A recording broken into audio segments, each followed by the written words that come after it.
This here is one of my favorite passages to use to prove to Jehovah Witnesses that Jesus is God, simply because they are actually trained to use this passage to try and disprove that he is God.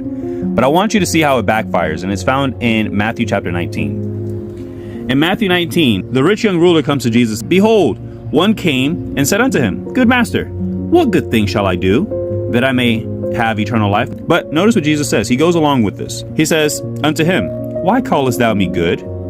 There is none good but one, that is God. Here's a Jehovah Witness. See, Jesus is not God. He's not God. But if thou wilt enter into life, keep the commandments. So here's how simple this is. Jesus says, Why callest thou me good? There is none good but one, that is God. Question for the Jehovah Witness. Is Jesus good? Yes or no? Or is Jesus bad? They're going to say he's good. Okay, well then he's God. It's that simple. Because what Jesus is trying to say, what Jesus is trying to show this guy, first of all, is this guy comes to him and says, Good master. Calling Jesus good master does not mean that you trust in him. Let me show you. At the Last Supper, when all the disciples were there and Jesus told them that one of them is going to betray him, notice what happens.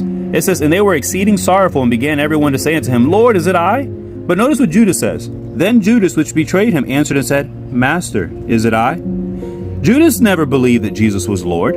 Judas was never saved. You don't believe me? Let's chase this rabbit trail for a second. In John 6:64, Jesus says, But there are some of you that believe not, for Jesus knew from the beginning who they were that believed not and who should betray him. Then Peter says, answered him, Lord, to whom shall we go? Thou hast the words of eternal life, and we believe. Peter speaking about everybody. We all believe and are sure that thou art the Christ, the Son of the living God. And Jesus answered them, Have not I chosen you 12, and one of you is a devil? Meaning that Judas was the one who did not believe that Jesus was the Son of God. Calling Jesus master means nothing.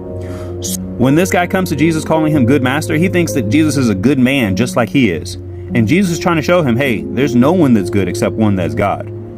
And when the guy doesn't understand that, Jesus gives him the 10 commandments. Look at right here. He says, And the young man saith unto him, All these things have I kept from my youth up. He thinks that he's good. No, my friend, there's only one that's good. And that person that's good is God. And guess what? Is Jesus good? Yes. All right. Well, he's God, my friend. That's all he's trying to get this guy to see, is that he's not master. He's Lord.